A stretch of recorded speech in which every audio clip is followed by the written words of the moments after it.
Hey, what's up, everybody? BDF44 coming at you with another video. All right, so I wanted to do more Laker talk because I couldn't contain myself with all of the excitement going on around this team right now. First of all, we just got on. I guess I ain't gonna say got on, but we just beat the Houston Rockets in a game where we really needed to continue the process of just continuing forward in this play-in tournament fight, trying to get out of the play-in tournament entirely and hopefully get into the sixth seed. So we're really happy about how the Lakers just overall performed, man. Rui Hachimura, AR-15, Anthony Davis, Bron James, all of them showed up and showed out big and just put us in a position to feel really confident in the closing games of this season. 2 games over 500 for the first time since January of 22. We're just thrilled, man. And now, when you look around at the rest of the league, there were a lot of games played today, and all of the games, and when I say all of them, that we needed to go a certain way, went our way. The basketball gods were extremely kind to the Los Angeles Lakers. And just about every team around us suffered a loss, except for us, including the team that we beat, the Rockets, of course, who were not in the mix, but another Western Conference team who took a loss today. So you look at that, you say, okay, the Timberwolves, the Utah Jazz, the Dallas Mavericks, the Warriors, all them teams lost, man. And so this is a fantastic situation for us. The Jazz lost as well. It's a really fantastic overall day for the LA Lakers situation. Now, we know D'Angelo Russell, our point guard, did not play in the second half of the Rockets game. And we find out that is a precautionary thing, that he could have very well played, but we just understood that he had some soreness in his foot, so they just decided to give him the scratch in the second half, which is something I support. Sneaking minutes is something that we've talked a lot about. Happy birthday, Vando. That's what we also want to say. Jared Vanderbilt's birthday is today, so we definitely got a team victory to celebrate his birthday. So we definitely want to send good energy his way in that regard. And of course, he's going to be seeing his old team coming up on this road trip. Heck, he saw his last old team too, the Minnesota Timberwolves. So this is going to be a Vando road trip, so to speak, and we're very happy that we're getting these wins here. Rui Hachimura, everybody's excited about how he's looked on this road trip. I mean, he's been just a star in his role for real. We've loved what we've seen from him on both sides of the ball, and as I told you guys before the game, he's going to tell the story of whether or not he's able to exceed what it is that we're expecting him to be able to make this upcoming offseason. $10 million is what the Lakers have committed to, but this is not the player that he played as today. And if he keeps playing like this and takes on such a big role going forward, we definitely gonna have to pay him a little more than that, if not a lot. So we're gonna have to adjust our thinking, just like we did in regards to AR-15. It's gonna cost more to keep AR-15 than we initially thought, we believe, and it's gonna cost more to keep Rui if he keeps playing like this. So congratulations to Rui Hachimura, man. You've made me very happy as a fan, bro. Everything that I want to see you do, you've done it. And I need to see you continue to do it, because I think that that's the recipe for success for you in this league, and definitely for our team as well. So keep on doing what you're doing, bro. The way that you've been playing is exactly what we need from our player. So these are the type of things I'm looking at, and I'm just super excited about. Obviously, we got this back-to-back coming up. We've already talked a great deal about everything there probably is to say about the importance of beating both the Utah Jazz and the Clippers in order to get into that 6th seed position that we ultimately want. But hey, you look up and you realize that the Denver Nuggets squeezed out a victory against the Golden State Warriors, and now the Clippers and the Warriors are tied for the same record. What does that mean? That means that we can go after that 5th seed as well. and so that's really what's interesting to me, because I don't think we have the tiebreaker against the Clippers. In fact, I'm certain we don't. That's not I don't think conversation. We ain't beat them in 3 years. I know that we did beat the Warriors quite a bit this year, and I think we do have the tiebreaker there. So while we're worried about what the Clippers is doing, the Warriors are the team that might be able to give us that 6th seed, if not the Clippers. So let's keep our eye open for everything going on there. And speaking of the Warriors, we know that Wiggins is going to be coming back, so you got to adjust what you think they're going to be going forward based on their best defender returning to the lineup. And I do think he's their best defender, even though Draymond Green's definitely down there. I still think Wiggins is the guy. That's still wing defender. That's the guy that you got, going forward, your young player. That is who helped you win a championship last year, defending some of the best wings out there. So getting him back will make them significantly more likely to win games that they're in. So going into the playoffs, they will be a more difficult team than they've been all season long, in my opinion. And that's why I still don't necessarily how do I word this? I want them to continue to fall. Get the Warriors out of here. That's what I'm here to say. Because they are the one team that can bust things up just based on their experience and the shooting ability of some of those players, even though I don't think it really translates the same way this year because they are missing some things that they really need. But you get back that Wiggins piece, and they can slot a lot of people into their positions properly. They just got back Gary. He's only going to get in better shape as this playoffs continue, so you definitely see him stepping into his own. DiVincenzo's playing well, all of that. So during this regular season with these last little couple games left, teams who see the Warriors, BDF is asking y'all to beat them. Beat them for the entire Western Conference. Get them out of here, bro. Do not let the Warriors hang around. You don't want them in the play-in tournament. You don't want them in the 6th seed. You don't want them in any of that. The West needs the Warriors out of here. We don't want them throwing a monkey wrench and all of the stuff that we're trying to do, getting all great at the right time and all that. We don't need none of that. Get them out of here. I'm serious, man, because they are a dangerous team just in the strength of that type of talent. They got a healthy Klay Thompson, a healthy Steph Curry.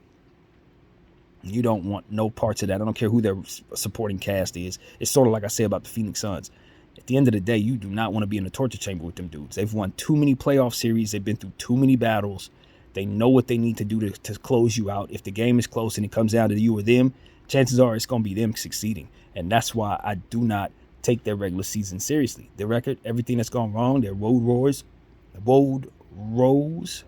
That's not an easy thing to say. Road woes.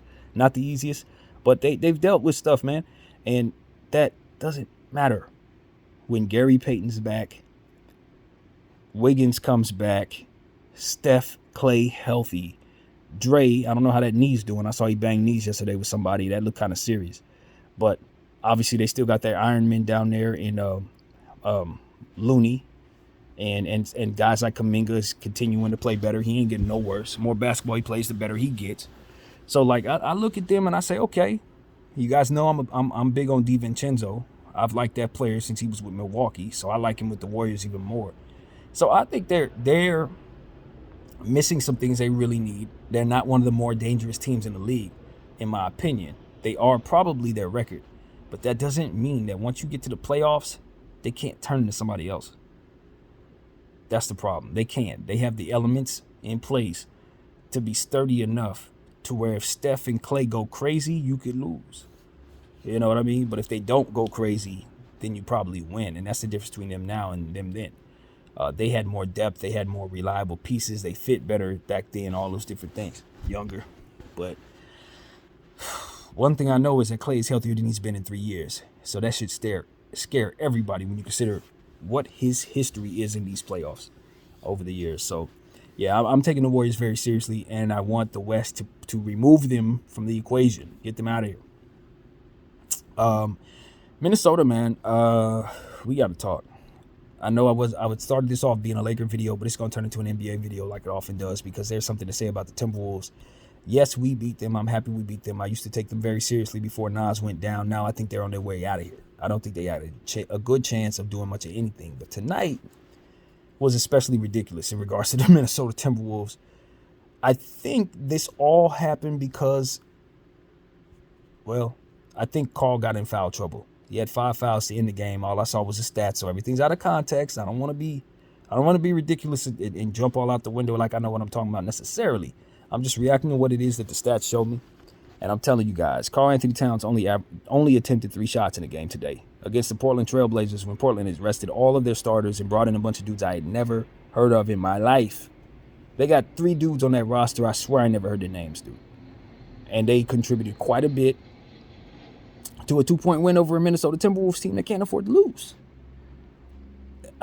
Karl Towns, I know you're in foul trouble, but how did you only attempt 3 shots in a must-win basketball game? I don't understand how that could have even transpired, even with foul trouble. I'm the best shooter, 3-point shooters at the center position that the game has. I gotta attempt shots like that, especially against lesser talent. Against the Blazers, or no Dame, no Simons, no Nurkic. I mean, Shaden Sharp was the only guy out there that was really known. Like, they said everybody. And the Timberwolves needing to win, fighting for their playoff lives. Down Naz Reid. Only get 3 shot attempts out of Karl Towns. I don't know how that even happened. I don't even know how that happened. And then you look at exactly who Portland had on the floor, and you realize that was a G League team for real. Like, they depleted their entire roster, like, completely. They sent everybody home. Dame's probably in the Maldives or something right now. Like, seriously, this is ridiculous. I don't know what's going on in Minnesota, but as I told you guys, that Naz Reid wrist injury ended their season. I don't care where they land in the playoffs or the play-in tournament. They can't win nothing without Naz Reid, in my opinion. And even though, Anthony Edwards is an amazing talent, Karl Towns usually plays amazing. You know what I mean? This type of effort from Karl makes you wonder what the future holds for the Minnesota Timberwolves. When you look at their salary situation, you look at what they gave up for Rudy Gobert, and you look over at Karl Towns, you realize he only attempted 3 shots.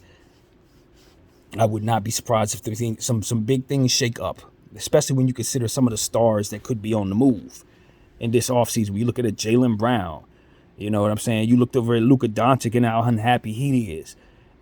And you look at Ayton and how he's been unhappy in Phoenix, even though they got KD. I don't know where his mind is in regards to that team. You look at some of these different type of situations, and you look up at Karl Towns, and you see him put up a performance like this, and you can see opportunities where unprecedented trades possibilities could be now possible. Basically, is what I'm trying to tell you. If I'm Minnesota, I'm definitely trading Karl. I'm trading him, and I'm telling y'all that that has nothing to do with what we're talking about. I'm trading him because of the fact that I did do all that for Gobert, and now I'm going to need those assets in order to fix my situation. I think the Minnesota Timberwolves are in no man's land.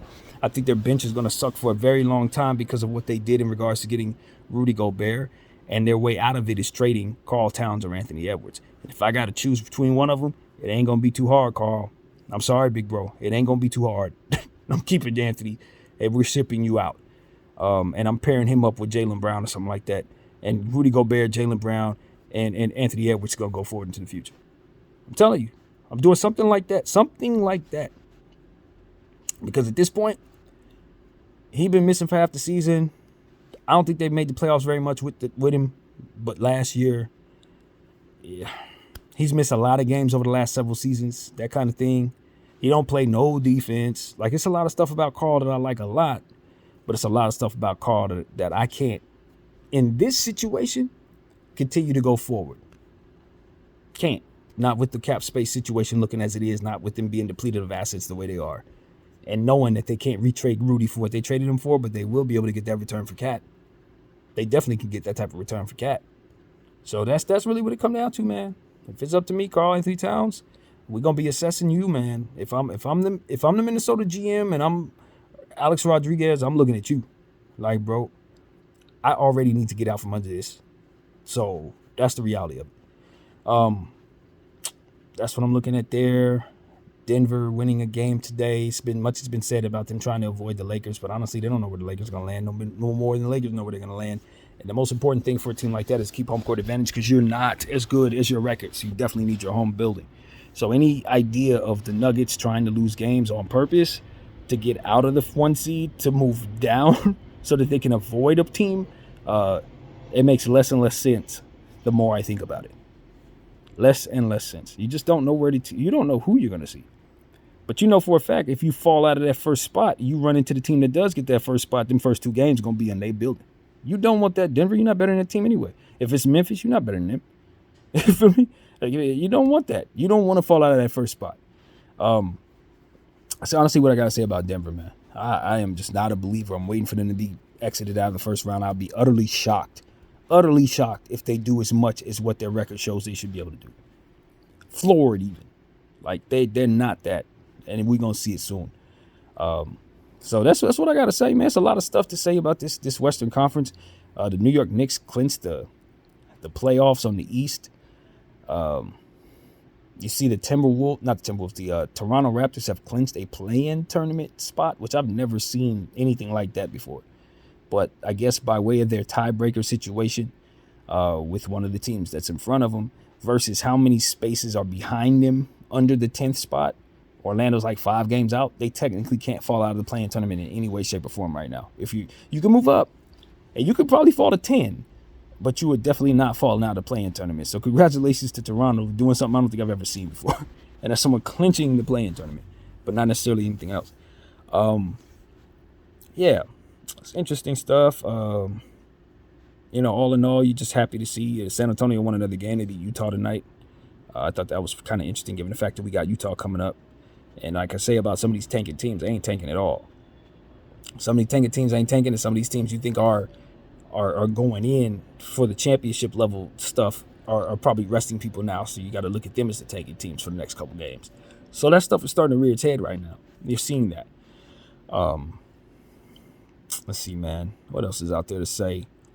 Yeah, I was thinking about, as I was watching the Houston Rockets today, and granted, we now understand that the collective bargaining agreement allows for 3 max players. So this actually adjusts my initial thought, which is why I'm glad I didn't necessarily bring it to the table before I got that information. But when I look at the Houston Rockets, I look at a player like Josh Christopher, who's on the back of that bench just doing all types of really nice stuff, but not having them roll because there's other players ahead of them. They just have a lot of talent.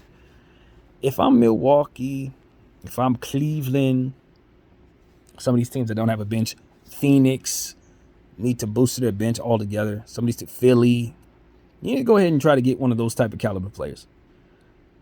I look at Josh and I say, he's in Houston without really a path to being able to start, like, at all. Even if he becomes so very good, he's still going to be a 6 man because of who's in front of him.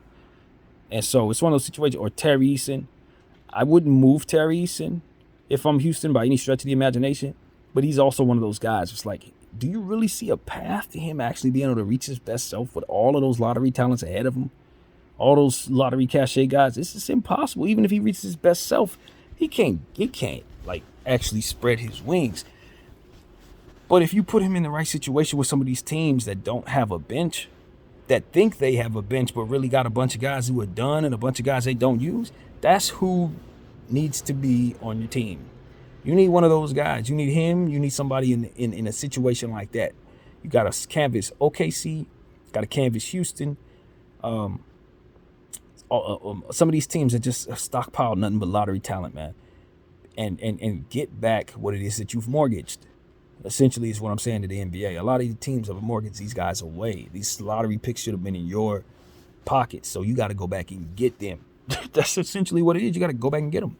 If you're the teams that have mortgaged these guys away, you got to go back and get them because some of them are on teams that they can't do anything on anyway. And that's what I'm here to say. They're yours.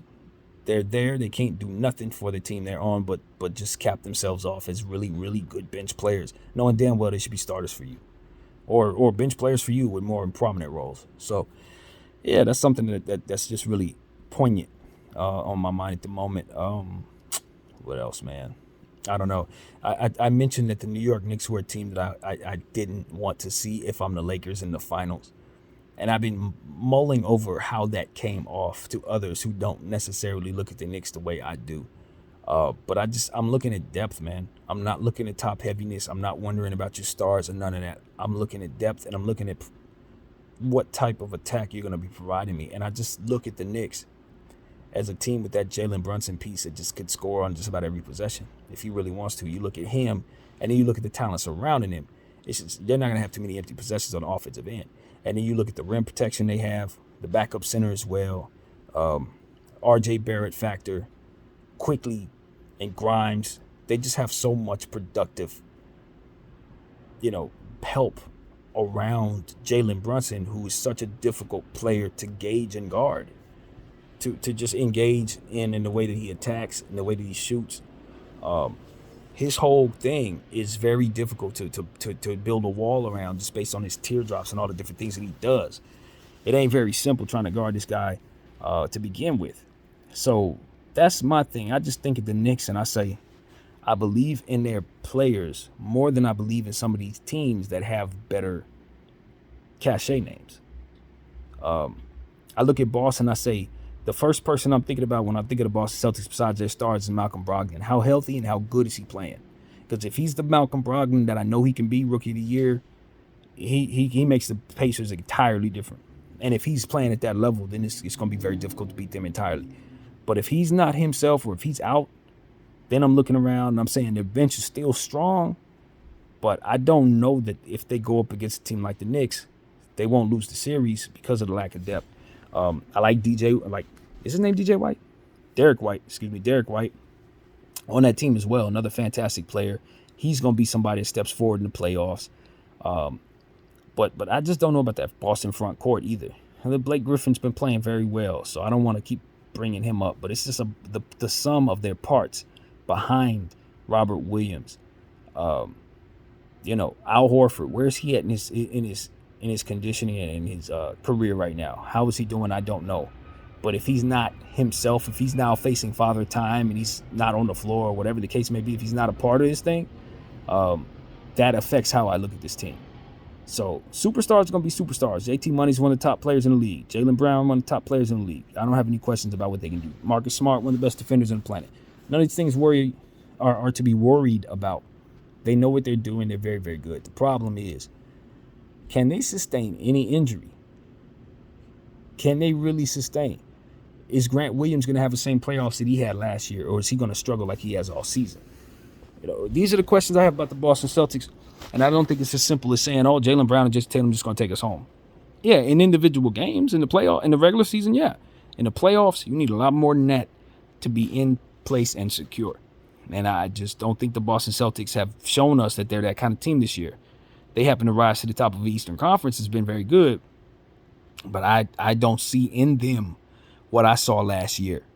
The best defensive team, they are not that at all. Not this year. And so that's what I'm looking at, man. I'm not buying the Celtics this year. I'm not buying them. I actually like the Knicks more. I like Philly more. And Milwaukee is a team I understand that Giannis overcomes all. At the end of the day, he's the one piece that even if his bench is shallow, you still look at him and say, can anybody actually stop him in a 7-game series? I don't know. I really don't know. The answer is no when he definitely has enough. But when he doesn't have enough, the answer is I don't know. With Drew Holiday scoring 50-something points, I mean, what the heck, man? He's capable of getting up to 50 now. Obviously Middleton's had an injury year. But he's been an injury-prone player all his career. The only time he didn't have injury issues was when they won a championship. So that's not surprising to me. I'd probably move on from him if I could get a player of a high cachet to get it. I would move him. That's where you wiggle your way out of some of your cap circumstances. Because I like him, Middleton, a whole lot. I think Middleton's one of the more lethal scorers in the league. But you got to look at going forward. From this moment on, is he going to be the same Middleton he used to be? Or could you afford to upgrade in some ways and continue to polish yourself around Giannis Antetokounmpo? Because that's what I think they need to do. They need to stay polished. They need to not wane on their looking for assets to keep that team sharp. That's my one thing about the Milwaukee Bucks that I have to say. I just don't quite know if they're developing the players around Giannis like they should be to keep them not relying upon Giannis being a superhuman in order to win. It's the same thing we say about the Luka Doncic Dallas train over there. If everything's incumbent upon Luka and Kyrie to score, and you're not developing everybody else, you're just gonna suck in a league that teams are not doing that anymore. Like the league is not like that no more. You got to develop everybody, and so it's just not gonna work. Salute the Kobe minute. I forgot to do that in my Laker video, so I definitely want to do it here, but. Every Laker video, we want to give Kobe our 24th minute and just give him a salute. So that's what we do there. But all in all, man, I'm just looking at some of these Eastern Conference teams, and I look at the Milwaukee Bucks particularly, and I say I like Javon Carter, I like Marshawn Beauchamp. I'm a big fan of some of those guys. Who else? The Aussie they got down there. I can't think of his name for some reason, but it'll come back to me in a minute. And Bobby Portis. They got a good bench. I think I underrate their bench in my head. you know. But all in all, they got some guys. So I got them as the cream of the crop. I got them winning the NBA championship as of right now, and I haven't wavered from that. Because even though that there's a question mark there as it pertains to their team in some areas, at the end of the day, they've already done it. Giannis is firmly in his prime. It's a lot of talk about people getting the MVP other than him. And I just feel like he's going to be the one who rises at the top of the Eastern Conference probably when it's all said and done. Because he's just a very difficult piece to stop, man. I'm not telling anybody anything they don't already know. I'm just thinking about it redundantly speaking. You already know that he's going to get 40 points and 50 points against anybody pretty much, no matter what the situation is, no matter what the defense gives him. And he could do it the next night too. And then if you come back and throw something else at him, he's going to do the same thing. And he's such a fantastic passer since they've had him in point guard roles pretty much his entire development. To now, I mean, it's easy for him to pass out of double teams, have point guard skills, getting out in the open court, just make the right plays for everybody, and still be overly dominant in the paint. And his three-point shot has ever improved, and he continues to work on it. And so my respect for Giannis doesn't end at all, man. I like the guy a lot on the court. Off the court, he's hecka funny, too. Really, really funny, silly guy. But on the court, he's all business, humble, and respectful. And I've always been a big fan of Giannis, man. So I just want to give him his flowers here and acknowledge that his team is probably the cream of the crop right now. It's particularly in the Eastern Conference.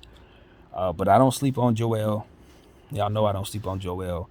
I just need, my problem with Philly, and you guys already know this, my problem with Philly is the same problem I have with the Lakers. Coaching. It's really coaching, man. It ain't much else than that. It's just, I don't know about Doc, man. I don't know about Doc. I got bad thoughts in my head about Doc as it pertains to his coaching situations against my Lakers. So I already got bad taste in my mouth about him. But then just some of the stuff that we've seen, if we've already talked about so much, it's like, I don't know, man. I really don't know. I'm not comfortable telling you guys that I think Philly is going to just fizzle out because they're too good for that. But I'm also not comfortable telling you I think they're going to win the championship because I don't know that Doc Rivers can do that anymore. He did it with the Boston Celtics. But ever since then, he's been blowing leads and all that. We talk about it all the time. So, for me, I ain't a Doc guy. And I think when it really comes down to it, he's going to have to make me look foolish by winning the championship for me to get back on the train of believing in him as a coach, man. It's going to take that. It's going to take that. And so I'm just going to stand on the sideline and watch whatever happens there. But Joel is a monster. James Harden is I think his legacy is growing. Call me crazy, but I think his legacy is growing. I think we've shifted out of a space with James Harden where we looked at his prime, we understood he was in Houston, all of the stuff that happened there, boom. But now that he's in Philly and he's morphed into this pass first point guard type deal, stretch point guard, I just think he's stepping into a different legacy for himself to where if he can pile on some success in this role, we're going to look at James Harden different, and we'll look at the totality of his career in a much different way than we look at it right now. Because I think he's really doing some special stuff in Philly as a role-playing second star or third star or whatever, however you want to put it. I think he's really stepped into a different space, and now he's going to be able to lead the league in assists or something like that over the next several years. Like, he's one of those type of guys, and I just feel like it's only a championship away for him to truly be seen as one of them great guys. He's just a championship away. So I'm curious to see if this is the year. I'm curious to see if the beard is actually going to hoist the trophy at the end of the season. I do not believe they have enough on their bench. Pretty certain they don't. And I don't believe in the coaching. So that's what it really comes down to. I expect him to be knocked off. It's probably in the second round. But yeah, that's what I got to say about that team. Cleveland, I already mentioned Cleveland yesterday. Talked at length about them. They just need to get their bench together. And I don't think they have that yet. So that's just it, man. I don't think I'm really going over teams that you haven't heard me speak about already, unfortunately. I will say that Atlanta, I had forgotten that Quinn Snyder was in Atlanta. Completely forgot about that until I saw him on the sideline today against the Dallas Mavericks. I think that team is a dangerous team in the playoffs, in the play-in tournament.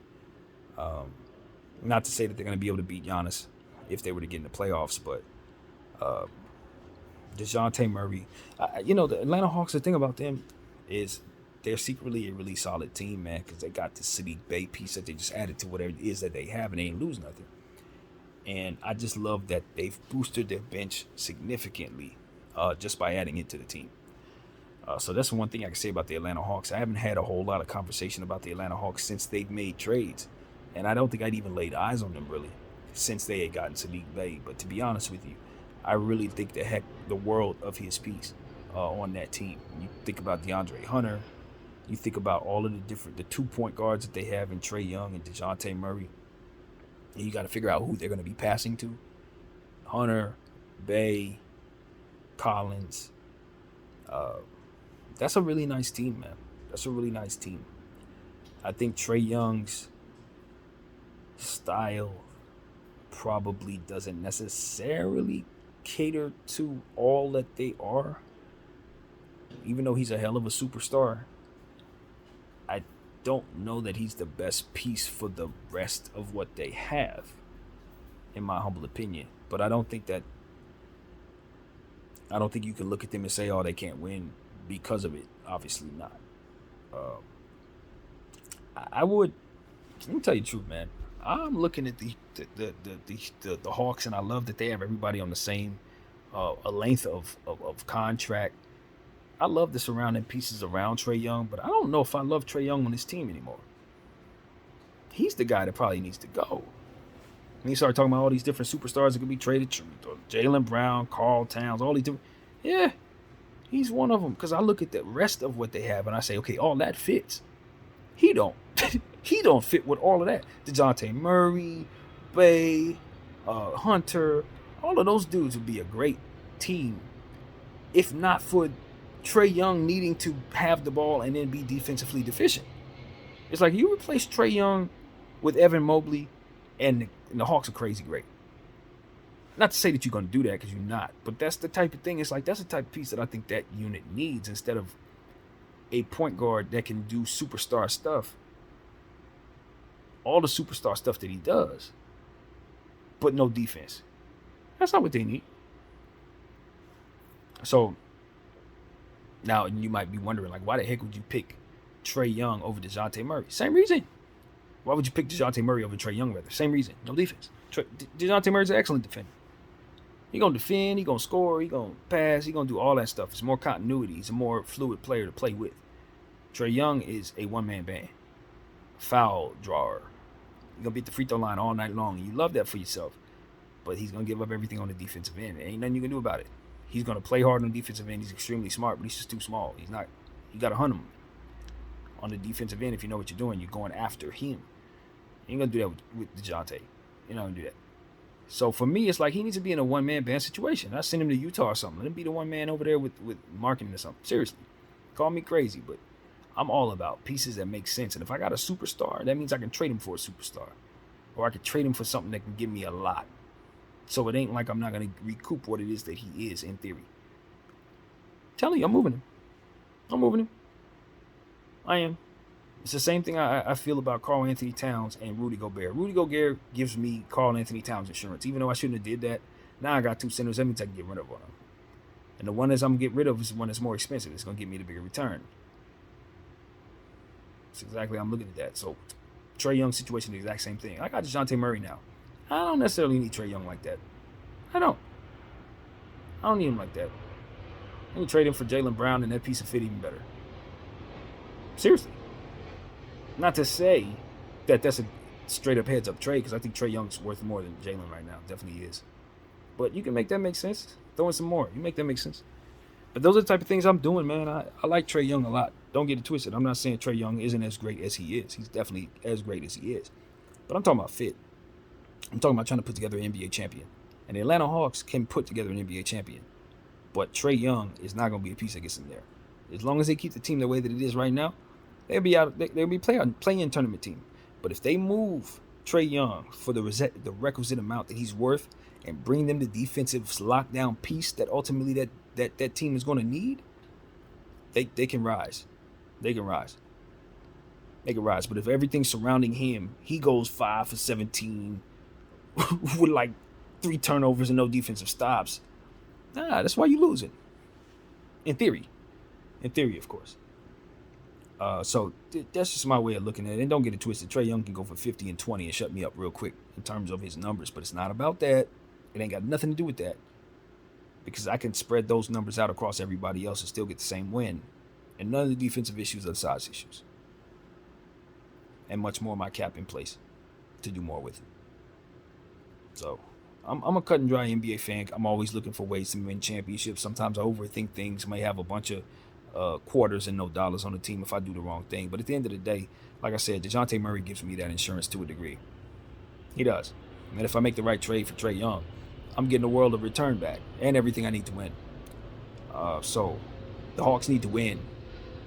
And they need to win as a team, not just with a mantra around a guy. Just like the Dallas Mavericks need to win as a team, not just a mantra around a guy. And that's another thing. If the guy is going to keep you from building a good team, then the guy ain't what you need. And that's a hard sell for teams who are trying to make $1 billion off a superstar. But if you can't win, you can't win. Everything they're trying to do in Dallas to try to keep Luka Doncic happy is making it so that their team sucks. Now, why that is the case, I can't seem to figure it out. Because if I had Luka Doncic, I'm pretty sure I could make him happy. But for whatever reason, Dallas can't seem to ever do anything right as it pertains to putting players around their roster to make any dang sense at all. They can't keep people, none of that. It's an anomaly, really. Teams like Milwaukee and Chicago have better chances of signing free agents than Dallas, which doesn't make any sense at all. But it is what it is. And for me, it's like, as I told them yesterday on this camera, if the Dallas Mavericks are serious, they will try to keep Luka Doncic, but not at all costs. Because all costs means you're going to do all kinds of stuff to keep him on tab. And as a result, you may end up missing out on opportunities to make your team as full as they need to be to actually win. Is everything surrounding Luka Doncic? Of course. But if it comes to a situation where I deem myself needing to reset and he's in the way of me resetting, I'm not going to choose continuing to kick the can down the road to keep him on the team, to keep from resetting. Can't do it. You can't do it. And that's the mistake a lot of franchises make. They think the most important thing for them to do is keep the superstar. Hell no. Superstars gonna continue to come. You are the canvas for which the superstar can showcase his talent. So you have to be a clean canvas. You can't be so superstar centric that you don't realize that it's the canvas itself. And the superstars come to that. Luka Doncic can leave. In come Kevin Durant. Kevin Durant can leave. In come LeBron James. LeBron James can leave. In comes Joel Embiid. Joel Embiid can leave. In comes Jason Tatum. Jason Tatum can leave. In come Luka Doncic. Luka Doncic can leave. In comes Jokic. Do you see how many superstars I just named? I can do this for the next 20 minutes. Don't be so superstar centric that you lose sight of the fact that these superstars need to find new homes every once in a while. So Luka Doncic may not be the future of the Dallas Mavericks. It may actually be Donovan Mitchell.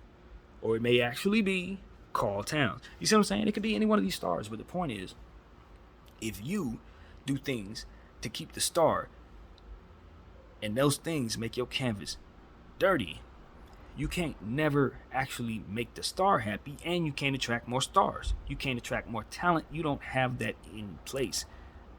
You see what I'm saying? So it's like, I think the best thing for the Dallas Mavericks to do is probably try to reset their situation around Luka Doncic. Everything must go.